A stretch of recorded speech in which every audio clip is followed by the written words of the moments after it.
បាទជំរាបសួរគ្រូអ្នកគ្រូបាទនឹងសួស្តីបងប្អូនសិស្សនិស្សិតទាំងអស់គ្នាបាទសូមស្វាគមន៍មកកាន់កម្មវិធីស្ពានចំណេះរបស់ស្ថានីយ៍ផ្សព្វផ្សាយអប់រំ EBC បាទលោកគ្រូឈ្មោះប៉តកក្កដាបាទជាគ្រូបង្រៀនមុខវិជ្ជាភូមិវិទ្យាថ្នាក់ទី7បាទនៅក្នុងថ្ងៃនេះដែរបាទលោកគ្រូនឹងលើកយកខ្លឹមសារមេរៀនមួយមកបង្ហាញជូនអ្នកនរគ្នាបាទតាក់ទងនឹងចម្ពោះទី1បាទមនុស្សជាច្រើនរស់នៅក្នុងមជ្ឈដ្ឋានក្តៅបាទមេរៀនទី3បាទនិយាយអំពី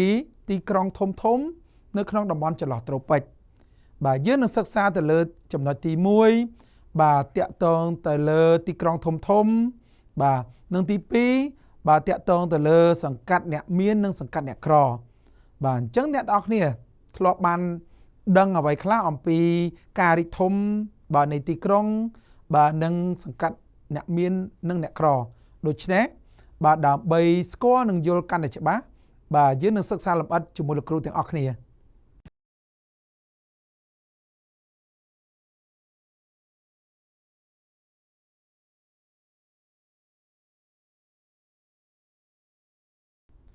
បាទអ្នកនរគ្នាបាទយើងសិក្សាចម្ពោះទី1បាទមេរៀនទី3យើងគឺនិយាយអំពីទីក្រុងធំៗនៅក្នុងតំបន់ចន្លោះត្រូពិចបាទអញ្ចឹងអ្នកនរគ្នាមើលទាំងអស់គ្នារូបភាពនេះគឺបង្ហាញទីក្រុងធំៗបាទនៅក្នុងតំបន់ចន្លោះត្រូពិចបាទយើងនឹងឯងបើនិយាយពីទីក្រុងទីប្រជុំជនដែលធំជាងគេដែលមានមនុស្សនៅច្រើនណាអ្នកនរគ្នាគឺយើងឃើញថានៅលើពិភពលោកគឺទីក្រុងតូក្យូបាទនៅប្រទេសណាអ្នកនរគ្នាដឹងទេគឺនៅប្រទេសជប៉ុនបាទយើងឃើញថាមានប្រជាជនដែលរស់នៅទីក្រុងតូក្យូហ្នឹងបាទមានរហូតដល់35លាននាក់បាទហ្នឹងទីក្រុងប្រជាជនរស់នៅច្រើនបន្ទាប់មកទីក្រុងមេស៊ីកូបាទមេស៊ីកូនេះគឺយើងឃើញថាមានដូចជា 18.7 លាននាក់បាទរស់នៅទីក្រុងហ្នឹងបាទហើយបន្ទាប់មកគឺទីក្រុងបាទនៅសហរដ្ឋអាមេរិកបាទនៅសហរដ្ឋអាមេរិកហ្នឹងគឺមាន 18.3 លាននាក់បាទរស់នៅបាទហ្នឹងទីក្រុងធំប្រជាជនដែលរស់នៅច្រើនហើយរូបភាពនេះគឺបង្ហាញអំពីទីក្រុងបាទដូចជាទីក្រុងសៀងហៃយើងឃើញទេបាទក៏មានមនុស្សរស់នៅច្រើនដែរបាទនៅប្រទេសចិនហ្នឹងហើយនេះគឺបាទរាជធានីភ្នំពេញយើងឃើញទេបាទក៏ជាទីក្រុងមួយដែរក៏មានមនុស្សរស់នៅច្រើនដែរនៅបាទប្រទេសកម្ពុជាយើងមែនទេបាទជាទីក្រុងមួយជារាជធានីនៃប្រទេសកម្ពុជាយើងបាទអញ្ចឹងយើងឃើញថាទីក្រុងបាទសប្តាហ៍ថ្ងៃគឺមានការអភិវឌ្ឍមែនទែនដោយសារអីដោយសារស្រុកទេសក៏ដូចជាប្រទេសមួយមានសន្តិភាពអញ្ចឹងមានការអភិវឌ្ឍមានអគារខ្ពស់បាទមានភ្លើងពណ៌បាទសម្បូរសប្បាយបាទជាវត្ថុបំណងនៃមេរៀននេះបាទយើងឃើញថាចប់មេរៀននេះអ្នកទាំងអស់គ្នាអាចទទួលបានតាក់ទងនឹងវិជ្ជាសម្បទាបាទគឺរៀបរាប់បានពីការរីកចម្រើននៅទីក្រុងជាងជនបទបាទហើយមួយទៀតបាទអាចប្រាប់បានពីទិដ្ឋភាពផ្ទុយគ្នាបាទរវាងសង្កាត់អ្នកក្រនិងសង្កាត់អ្នកមានបាទតើខុសគ្នាដូចខ្លះបាទតាក់ទងទៅនឹងបំណិនសម្បទាបាទអ្នកទាំងអស់គ្នាអាចកំណត់បានបាទពីមូលហេតុនៃការរីកធំនៃទីក្រុងណាមូលហេតុនៃការរីកធំនៃទីក្រុងព្រមទាំងសង្កាត់ផ្ទុយគ្នារវាងអ្នកមាននិងអ្នកក្របាទអញ្ចឹងមានអ្នកមានផ្សេងរស់នៅមួយប៉ែកអ្នកក្ររស់នៅមួយប៉ែកអញ្ចឹងទៅមួយទៀតតាក់ទងបាទចរិយាសម្បទាបាទចរិយាសម្បទានេះចង់ឲ្យអ្នកនរគ្នាបាទមានស្មារតីចូលរួមថែរក្សាបាទសោភ័ណភាពទីក្រុងឬក៏មូលដ្ឋានផ្ទះរបស់អ្នកទាំងអស់គ្នានឹងឯងបាទដើម្បីឲ្យទីក្រុងស្អាតមែនទេបាទអញ្ចឹងក៏មានអ្នកទេសចរមកច្រើនដែរយើងមើលកន្លែងមើលប្រទេសសិង្ហបុរីបាទទីក្រុងគេស្អាតគ្មានសម្រាមអ្នកទាំងអស់គ្នាដោយសារប្រជាជនគេគឺគេចូលរួមទាំងអស់គ្នាសូម្បីតាឧទាហរណ៍បើយើងទៅលេងមានដបមានទឹកសុទ្ធដាក់ចោលក៏គឺប្រជាជនគេយកទៅបោះចោលដែរអាហ្នឹងគឺសោភ័ណភាពទីក្រុងគេនឹងឯងបាទយើងចូលដល់ពាក្យកន្លឹះបាទในមេរៀនយើងពាក្យទី1ចំណោលស្រុកស្រែបាទចំណោលស្រុកស្រែមានន័យថាចលនាបំលាស់លំនៅណាចលនាបំលាស់លំនៅនៃប្រជាជនមកកាន់ទីក្រុងទីប្រជុំជនដោយមិនវិលត្រឡប់វិញបាទហ្នឹងពាក្យថាចំណោលស្រុកស្រែបាទណាប្រជាជនចាក់ពីចៅពីជនបទមករស់នៅទីក្រុងអត់ត្រឡប់ទៅវិញទេណាអាហ្នឹងហៅថាចំណោលស្រុកស្រែពាក្យបន្ទាប់ទៀតនគររូបនីយកម្មបាទនគររូបនីយកម្មនេះមានន័យថាការរៀបចំបាទពង្រីកទីក្រុង ឬការសាងសង់បាទពង្រីកទីក្រុងនឹងឯងបាទដើម្បីតម្រូវតាមភាពចាំបាច់នៃការអភិវឌ្ឍទីក្រុងបាទផ្នែកដូចជាផ្នែកសង្គមសេដ្ឋកិច្ចមែនទេការណាមនុស្សច្រើនបាទគឺរដ្ឋាភិបាលត្រូវតែបរិយាទីក្រុងហើយគេហៅនគររូបនីយកម្មនឹងឯងបាទដូចជាយើងឃើញថាទីក្រុងភ្នំពេញពីមុនឆ្នាំ1979មានតែប្រជាជនប្រហែលជា100,000នាក់ឯងរហូតដល់ឆ្នាំ2019យើងឃើញថាទូលេខមានរហូតដល់2លាននាក់អស់បាទ2លាននាក់ឯណោះណាទីក្រុងភ្នំពេញហ្នឹងគឺនគររូបនីយកម្មទី3ពាក្យទី3គឺបាតុភូតបាទបាតុភូតមានន័យថាហេតុដែលកើតឡើងបាទកើតហេតុដែលកើតមានឡើងយ៉ាងប្រកបជាក់ស្ដែងឧទាហរណ៍បាតុភូតបាទខ្យល់ព្យុះមែនទេបាទខ្យល់ព្យុះទឹកជំនន់អីហ្នឹងអាហ្នឹងគឺជាបាតុភូតដែរមែនទេបាទឧទាហរណ៍ដូចជាសូណាមីអីមែនទេអាហ្នឹងក៏ជាបាតុភូតមួយដែរបាទបន្តទៀតមជ្ឈដ្ឋានបាទមជ្ឈដ្ឋាននេះគឺសំដៅទៅដល់ទីកន្លែងដែលនៅជុំវិញខ្លួនយើងអាហ្នឹងគេហៅថាមជ្ឈដ្ឋានឧទាហរណ៍អ្នករស់នៅក្នុងមជ្ឈដ្ឋានណាបាទអញ្ចឹងសប្តាហ៍ថ្ងៃគឺយើងរស់នៅក្នុងមជ្ឈដ្ឋានក្តៅមែនទេបាទស្ថិតក្នុងតំបន់អាស៊ីមូសុងនឹងឯងទទួលឥទ្ធិពលអាកាសធាតុខ្យល់មូសុងបាទពាក្យទី5ស្ថិតិបាទស្ថិតិនេះគឺបាទសំដៅទៅលើ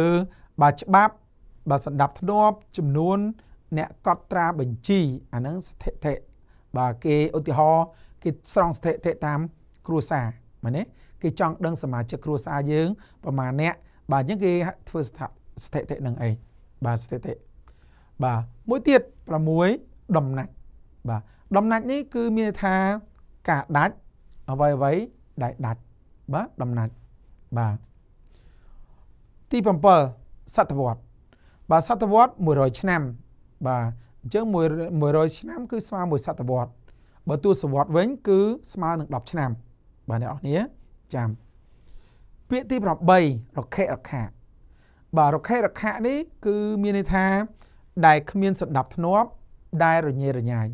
ភាគច្រើនគឺសំដៅទៅលើសំណង់អាណាធិបតេយ្យសំណង់អាណាធិបតេយ្យគឺមានភាពមួយថារខិរខៈរញ៉េរញ៉ាយនឹងឯងបាទអ្នកខ្លះទៅប្រក់កៅស៊ូអ្នកខ្លះទៅប្រក់សាំងកសីជាងសាំងកសីច្រេះស៊ីរខិរខៈវាអត់មានរបៀបរៀបរយអញ្ចឹងទៅបាទអញ្ចឹងចូលដល់ចំណុចទី1ទីក្រុងកាន់តែរីកធំបាទតកតនៅប្រទេសកម្ពុជាយើងវិញយើងគិតថាគិតពីឆ្នាំបាទ2005ដល់ឆ្នាំ2016បាទកម្ពុជាមានអគារខ្ពស់មែនទេដល់កម្ពស់5ជាន់រហូតដល់55ជាន់ហើយចំនួនអគារមានរហូតដល់685អគារឯណោះបាទជាយើងឃើញថាមានការរីកចម្រើនដោយសារមានសំណង់អគារខ្ពស់មែនទេបើយើងក៏លេខចូលក្នុងទីក្រុងភ្នំពេញឥឡូវបាទងើយចង់បាក់កដែរដោយសារអគារឥឡូវឃើញអភិវឌ្ឍច្រើនអគារខ្ពស់មែនទេមិនថានៅភ្នំពេញទេអ្នកទាំងអស់នេះក៏លេខទៅដល់ខេត្តពិសេសនោះក៏អញ្ចឹងដែរអគារបាទខ្ពស់ស្អាតមែនទែនបាទនេះគឺជារូបភាពមួយបាទអ្នកនរគ្នាមើលទាំងអស់គ្នារូបភាពនេះគឺបង្ហាញអគារ Gold Tower បាទនៅលើផ្លូវព្រះមនីវង្សណាបើយើងជិះតាមផ្លូវព្រះមនីវង្សទៅកែងជាមួយផ្លូវបាទព្រះនរោត្តមសំទោសកែងជាមួយដូចជាផ្លូវមនីរ៉េតបាទនឹងឯងបាទរូបភាពនេះគឺបង្ហាញអំពីអគារវឌ្ឍនៈបាទអគារវឌ្ឍនៈនៅតាមបណ្ដោយផ្លូវព្រះមនីវង្សដែរបើយើងកន្លែងទៅចិត្តវត្តភ្នំមែនទេតាមផ្លូវមនីវង្សទៅបាទយើងនឹងឃើញនៅខាងស្ដាំដៃយើងហើយបើយើងជិះទៅបាទតាមផ្លូវព្រះមនីវង្សយើងឡើងទៅបាទតាមស្ពានបាទមិត្តភាពកម្ពុជាជប៉ុនហ្នឹងនឹងឃើញអគារហ្នឹងហើយខ្ពស់ហ្នឹងឯងបាទសំណួរលោកគ្រូតើតំបន់ក្តៅបាទការរីកធំនៃទីក្រុងកើតឡើងតាំងពីឆ្នាំណាហើយមានសន្ទុះដូចម្ដេចបាទតោះអ្នកទាំងអស់នេះអាចឆ្លើយជាមួយលោកគ្រូទាំងអស់គ្នាបាទនៅតំបន់ក្តៅយើងឃើញថាការរីកធំនៃទីក្រុងគឺជាបាតុភូតថ្មីបានថាចាប់ផ្ដើមបាតុភូតថ្មីមួយមែនទេបើចាប់ផ្ដើមពីឆ្នាំណាគឺយើងឃើញការចាប់ផ្ដើមពីឆ្នាំ1950ឃើញអត់ bà chớ chạp bị năm nâng máu nhưng khi mình sẽ tu khăn mền tên bà ca có ca tì krong nâng chạp đám bà đi chậm đàn nhà nào mới như đôi khi tì krong dưỡng bà sẽ máy sẵn cung riêng dùm nâng cái áo chung tham mách bà tì krong cụt mày đấy bà xâm nuốt bà tỏ hai là vậy bàn chia cả sự có môi chùm nốn chạ chào bà là chạ chánh vì phóng một căn tì krong như ngồi lấy sọc hai đấy mình còn chạ chánh vì sọc sai trong ca quạt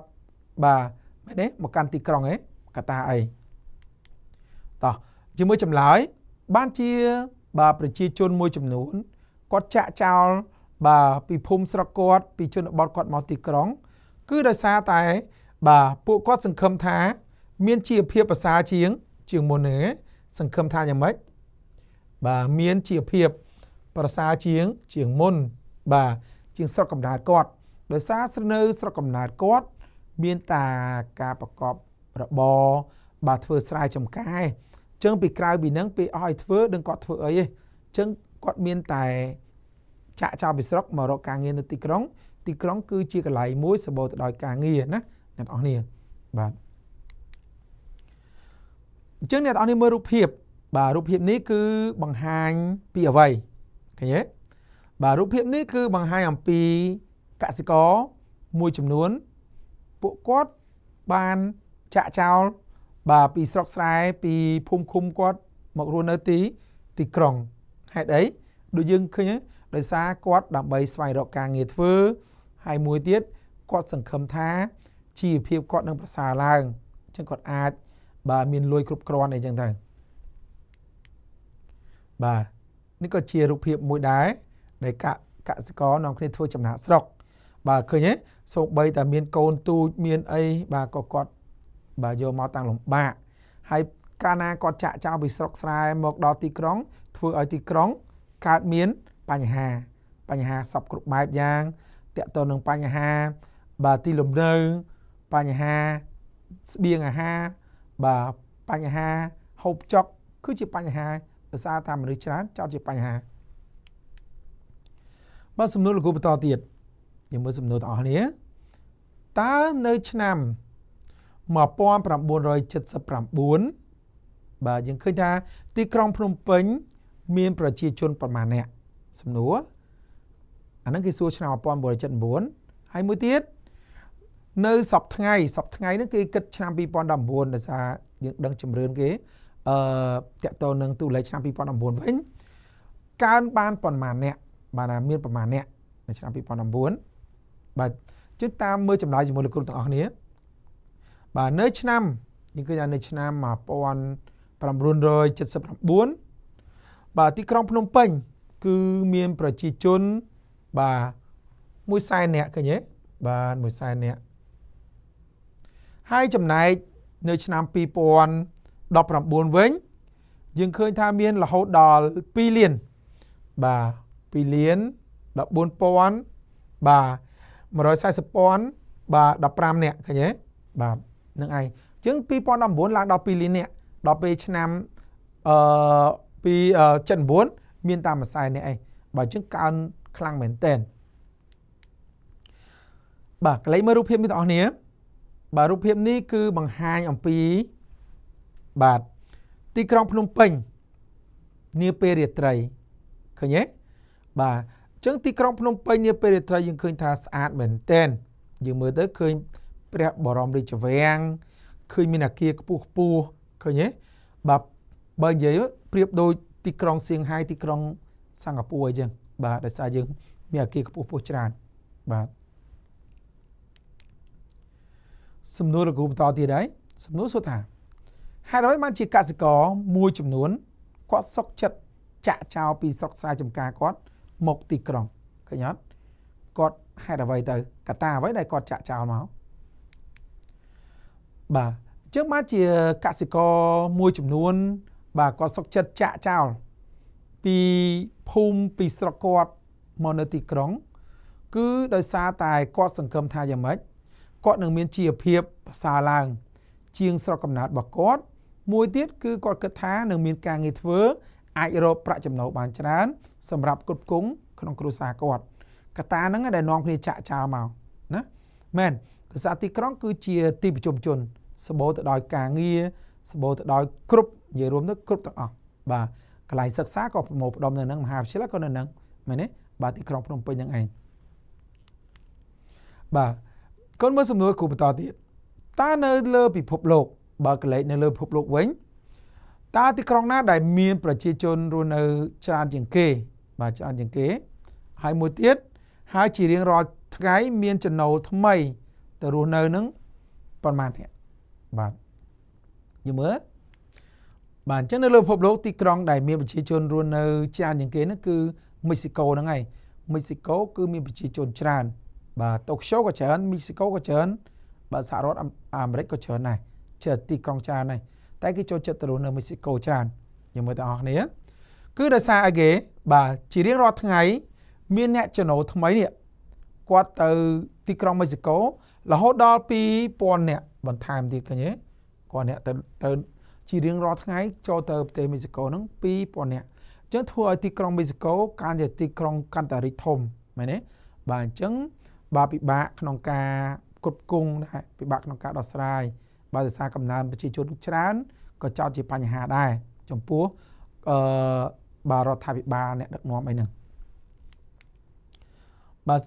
យើងឃើញថាសំណួរបន្តទៀតតើនៅដំណាច់សតវត្សទី20បាទដំណាច់សតវត្សទី20ឥឡូវគឺយើងឃើញថាសតវត្សទី21ហើយអានេះគេសួរដំណាច់សតវត្សទី20ទីក្រុងមិចស៊ីកូបាទនឹងមានប្រជាជនកើនឡើងដល់ប្រមាណលាននាក់គេសួរទីក្រុងមិចស៊ីកូកើនឡើងប្រមាណលាននាក់ហើយច្រើនជាងប្រជាជនកម្ពុជាយើងម្ដងឃើញទេបាទហើយចំណែកកម្ពុជាយើងមានប្រជាជនប្រមាណអ្នកវិញបាទជាងឃើញថានៅសតវត្សទី20បាទទីក្រុងមិចស៊ីកូគឺមានប្រជាជនកើនឡើងរហូតដល់30លាននាក់ឃើញទេបាទ30លាននាក់បាទកើនឡើងមែនទែនឡើងដល់30លាននាក់បាទច្រើនមែនទេបាទហើយទីក្រុងមិចស៊ីកូបាទច្រើនជាងប្រទេសកម្ពុជាយើងប្រហែល2ដងឃើញទេនេះប្រហែល2ដងនៅប្រទេសកម្ពុជាយើងដោយសារប្រទេសកម្ពុជាយើងមានប្រជាជនប្រហែលលាននាក់អ្នកនរអស់នេះមើលនេះតួលេខឆ្នាំ2014យើងមានតែ15លាននាក់អីមែនទេបាទ15លាននាក់បាទ15លាននាក់ទេជាអញ្ចឹងបានគេថាច្រើនជាងយើងពីរដងនឹងឯងបាទអ្នកនរអស់នេះមើលរូបភាពបាទនេះរូបភាពនេះគឺបង្ហាញអំពីបាទទីក្រុងភ្នំពេញនិងទីក្រុងមិចស៊ីកូបាទអញ្ចឹងទីក្រុងភ្នំពេញយើងឃើញថាមានរូបតំណាងវាមានឯករាជ្យចឹងមកហ្នឹងណាបាទនេះរូបតំណាងវាមានឯករាជ្យនេះបាទឃើញទេហើយនេះទីក្រុងមិចស៊ីកូគាត់កន្លែងឃើញទីក្រុងមិចស៊ីកូនេះសម្បូរមនុស្សរស់នៅច្រើនណាស់តាន់តាប់ឃើញទេច្រើនជាងកម្ពុជាយើងទៀតបាទនេះរូបភាពមួយដែរគឺបង្ហាញអំពីបាទកំណើនប្រជាជនអាមេរិកនិងប្រជាជនមិចស៊ីកូបាទអញ្ចឹងមិចស៊ីកូគឺយើងឃើញថាកំណើនប្រជាជនមានច្រើនជាងសហរដ្ឋអាមេរិកណាបាទប្រជាជនយើងក្លែកមើលទៅឃើញទេបាទកំណើនប្រជាជនគេក៏ដូចបើអាមេរិកដីអាមេរិកគឺនៅទនេច្រើនមិចស៊ីកូណែនតាន់តាប់ដែរបាទសំណួរលោកគ្រូបន្តទៀតបាទហេតុអ្វីបានជាប្រជាជនមួយចំនួននេះចាក់ចេញពីភូមិទៅទីក្រុងបាទអញ្ចឹងបានជាប្រជាជនមួយចំនួនចាក់ចេញ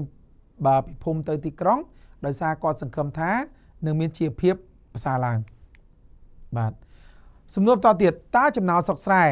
នាំឲ្យមានអ្វីខ្លះកើតឡើងកាលណាចាក់ស្រុកស្រែមកធ្វើឲ្យមានបញ្ហាមែនទេដូចគូនិយាយហ្នឹងតាក់ទងនឹងបញ្ហាចំពោះសង្គម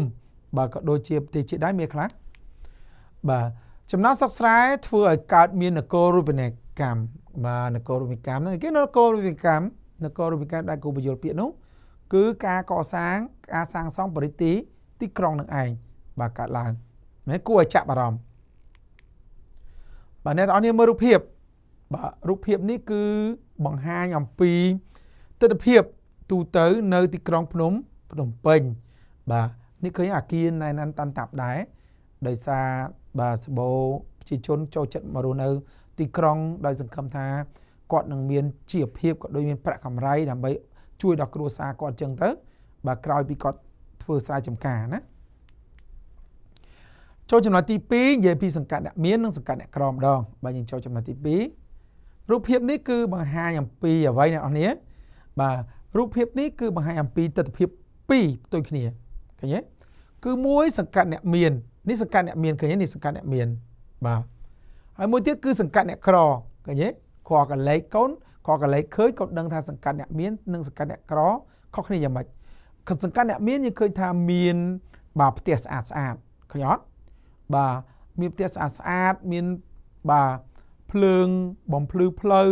មានអីចឹងមកហើយសង្កាត់អ្នកក្រវិញយើងឃើញថាមានខ្ទមផ្ទះគាត់ខ្ទមប្រក់ស័ង្កសីច្រេះស៊ីរខេរខាឃើញទេបាទអញ្ចឹងគាត់អត់ហើយអត់មានភ្លើងបំភ្លឺផ្លូវអត់មានបង្គន់អនាម័យទេបាទតោះឥឡូវគេឲ្យនិយាយពីទស្សនវិជ្ជាផ្ទុយគ្នារវាងទីក្រុង Rio de Janeiro មានអ្វីខ្លះបាទអញ្ចឹងទស្សនវិជ្ជាយើងឃើញថាទស្សនវិជ្ជាផ្ទុយគ្នានៅទីក្រុង Rio de Janeiro មានដូចជាមានអគារខ្ពស់ៗនិងទំនើបឃើញទេបាទអគារទំនើបបាទមានទៀតគេឃើញមានខ្ទមតូចក្រៅពីមានអគារខ្ពស់គេមានខ្ទមតូចទៀតឃើញទេខ្ទមតូចបាទស័ង្កសីច្រេះស៊ីមែនទេរខេរខាហើយមួយទៀតគឺមានសំណង់អាណាធិបតេយ្យដែរបាទ Rio de Janeiro នេះគឺស្ថិតនៅក្នុងប្រទេសប្រេស៊ីលបាទហើយមួយទៀតនៅកណ្ដាលក្រុងគេឃើញមានសង្កាត់បាទស្អាតហាងទំនិញប្រណិតឃើញទេបាទហើយជាតំបន់មួយគេហៅថាសម្បូរអ្នកមានទ្រព្យធនអាហ្នឹងហៅថាសង្កាត់អ្នកមានបាទនេះគឺជារូបភាពមួយដែរបង្ហាញអំពីទីក្រុង Rio de Janeiro នៃប្រទេសប្រេស៊ីលបាទនៅក្នុងប្រទេសប្រេស៊ីលបាទបន្តទៀតអ្នកនរគ្នារូបភាពនេះបាទបង្ហាញអំពីសំណង់អាណាធិបតេយ្យមួយដែរគឺនៅទីក្រុង Rio de Janeiro ក្នុងប្រទេសប្រេស៊ីលបាទហើយរូបភាពនេះគឺយើងឃើញថាបង្ហាញអំពីបាទការថតពីលើអាកាសបាទរបស់ទីក្រុងបំបៃបាទស្ថិតនៅក្នុងប្រទេសឥណ្ឌាយើងឃើញទេក៏មានដែរយើងឃើញថាសង្កាត់អ្នកក្រនិងសង្កាត់អ្នកមានសង្កាត់អ្នកមានអគារខ្ពស់សង្កាត់អ្នកក្រឃើញផ្ទះបាទប្រក់ស័ង្កសីចឹងមកបាទហើយរូបភាពនេះគឺបង្ហាញអំពីសំណង់បាទអាណាធិបតេយ្យមួយនៅទីក្រុងបំបៃនៃប្រទេសឥណ្ឌាឃើញទេនេះសំណង់អាណាធិបតេយ្យបាទក្បែរនឹងបាទអគារខ្ពស់ដែររបស់ប្រទេសឥណ្ឌាបាទឥឡូវចូលដល់សំណួរបន្តទៀតឲ្យអ្នកទាំងអស់គ្នាបាទបង្ហាញអំពីបាទភាពខុសគ្នារវាងសង្កាត់អ្នកមាននិងសង្កាត់អ្នកក្រជាងក៏យើងកន្លែងដឹងសង្កាត់អ្នកមានយើងដឹងមែនទេសង្កាត់អ្នកក្រមិនខ្លះបាទអ្នកគ្នារកចម្លើយអស់គ្នាបាទឥឡូវយើងមើលសង្កាត់អ្នកមានមុនតកតងសង្កាត់អ្នកមានយើងឃើញថាសង្កាត់អ្នកមានគឺមានសំណង់អគារខ្ពស់ឃើញទេបាទរស់នៅដោយផាសុកភាពបាទថាបាទខ្យល់អាកាសល្អមានសន្តិសុខមានអីចឹងមកដល់មានភាពភ័យខ្លាចទេបាទមួយទៀតគឺមានប្រព័ន្ធអគ្គិសនីបាទមានភ្លើងប្រើគ្រប់គ្រាន់មែនទេបាទមានភ្លើងបំភ្លឺផ្លូវអាហ្នឹងគឺសង្កាត់អ្នកមានបាទហើយមួយទៀតមានជីវភាពធូរធារឧបករណ៍ប្រើទំនើបមានឡានទំនើបជិះមែនទេបាទហ្នឹងឯងសង្កាត់អ្នកមានចំណែកសង្កាត់អ្នកក្រគឺរស់នៅក្នុងសំណាំងអាណាធិបតេយ្យនេះសំណង់អាណាធិបតេយ្យឃើញទេបាទគ្មានសណ្ដាប់ធ្នាប់មែនទេហើយមួយទៀតគឺមានជីវភាពក្រលំបាកតោកយ៉ាកបាទគ្មានភ្លើងអគ្គិសនីទេបាទនឹងសង្កាត់អ្នកក្របាទហើយឃើញគ្មានបណ្ដាញអគ្គិសនីគ្មានទឹកស្អាតប្រើប្រាស់គ្រប់គ្រាន់អីហ្នឹងឯងបាទហើយការរស់នៅរបស់គាត់គឺបាទគ្មានអនាម័យហើយអសន្តិសុខទៀតជួននៅតំបន់នោះឆ្លោះគ្នាប្លន់កាប់ចាក់ចឹងមកណាអ្នកនរនេះដោយសារគាត់មិនសូវរៀនបានខ្ពស់ជ្រៅជ្រះពួកអ្នកក្របាទរូបភាពនេះគឺបង្ហាញអំពីសង្កាត់មួយបាទហៅថាសង្កាត់អ្នកមានអ្នកអត់ឃើញទេបាទសង្កាត់អ្នកនេះមានគេនៅបាទផ្ទះស្អាតផ្ទះគេស្អាតហើយគេមានឡានអីចឹងបាទជិះមកផ្លូវគេស្អាតដែរបើសង្កាត់អ្នកក្រផ្លូវសូម្បីកូនចូលផ្លូវទៅមានទឹកដក់កខ្វក់មែនតើបាទនេះគឺបាទរូបភាពមួយបង្ហាញពីសង្កាត់អ្នកក្រណាមិនសង្កាត់អ្នកមានទេសំទោសសង្កាត់អ្នកក្របាទ សំទោសផងសង្កាត់អ្នកក្របើចូលដល់ពង្រឹងពុទ្ធិបាទតកតងសំណួរពង្រឹងពុទ្ធិម្ដងសំណួរការចងចាំឡើងវិញហេតុអ្វីបានជាទីក្រុងនៅតំបន់ចន្លោះត្រូពិចនេះបើយើងឃើញថាមានការរីកធំលឿនឡើងជាងកន្លែងដទៃទៀតឆ្ងល់ទេបាទដោយសារអីទៅមូលហេតុអីបាទបានជាទីក្រុងនៅតំបន់ចន្លោះត្រូពិចរីកធំជាងបណ្ដាទីក្រុងឯទៀតគឺដោយសារតែកសិករមួយចំនួនហ្នឹងគាត់ចាក់ចោលពីស្រែចម្ការឆ្ពោះមកទីក្រុងហេតុអីដោយសារគាត់គិតថាទីក្រុងសម្បូរការងារធ្វើបាទអញ្ចឹងអាចធ្វើឲ្យគាត់មានជីវភាពធូរធារនឹងឯងបាទបន្តទៀតតើទីក្រុងមេស៊ីកូមានការរីកចម្រើនដូចម្តេចដែរ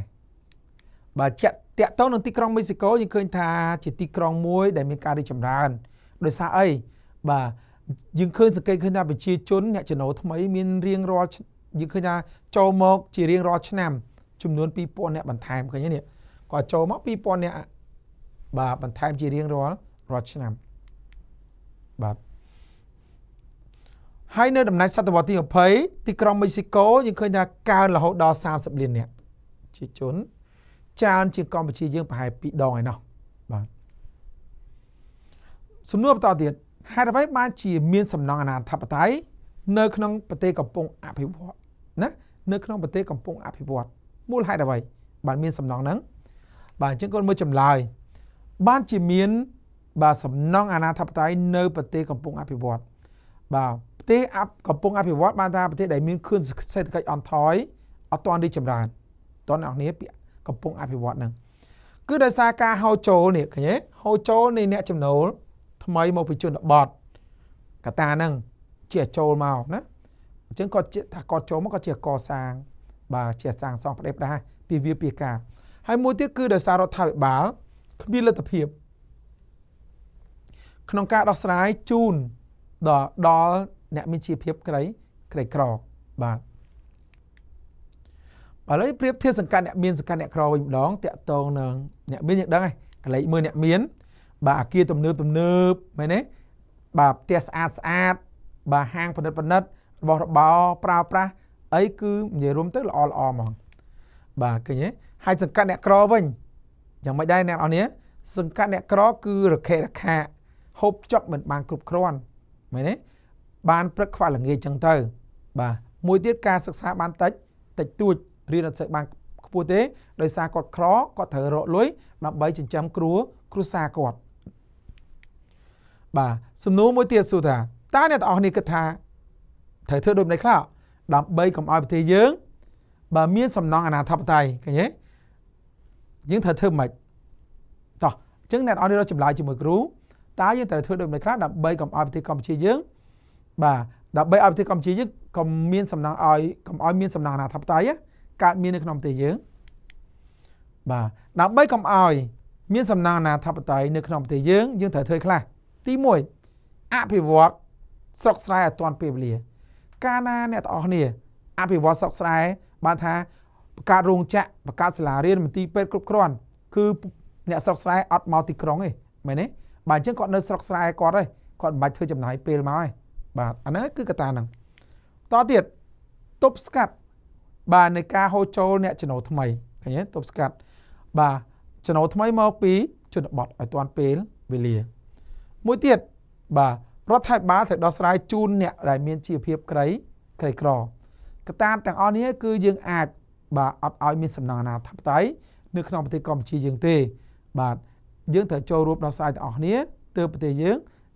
បាទទីក្រុងយើងមានសភនភាពស្អាតណាអ្នកនរគ្នាបាទលោកគ្រូក៏មានជាកិច្ចការផ្ទះដែរ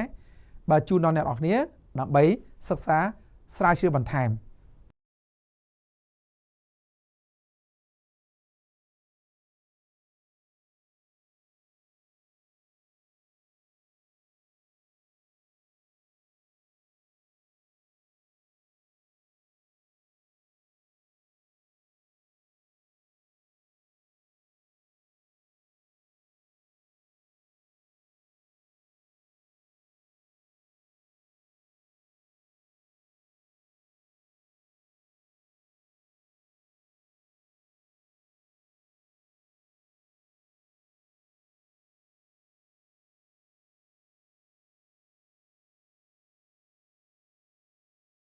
បាទបងប្អូនអរគ្នាបាទមេរៀនរបស់លោកគ្រូថ្ងៃនេះបានចូលមកដល់ទីបញ្ចប់បាទមុននឹងបញ្ចប់លោកគ្រូក៏សូមអរគុណដល់បងប្អូនទាំងអស់គ្នាបាទដែលបានមើលវីដេអូរបស់លោកគ្រូដោយយកចិត្តទុកដាក់តាំងពីដើមរហូតដល់ចប់បាទលោកគ្រូសង្ឃឹមថាអ្នកទាំងអស់គ្នានឹងយកខ្លឹមសារមេរៀនទី3ទាក់ទងនឹងទីក្រុងធំបាទនៅក្នុងតំបន់ចន្លោះត្រូពិកនេះកាន់តែស៊ីជម្រៅបន្ថែមទៀតបាទផងដែរនោះបាទលោកគ្រូក៏សូមជូនពរបាទអ្នកទាំងអស់គ្នាទទួលបាននូវសុខភាពល្អបាទប្រាជ្ញាវាងវៃនិងរៀនពូកែផងដែរបាទហើយជួបគ្នានៅវីដេអូបន្ទាប់ទៀតបាទសូមអរគុណសូមជម្រាបលា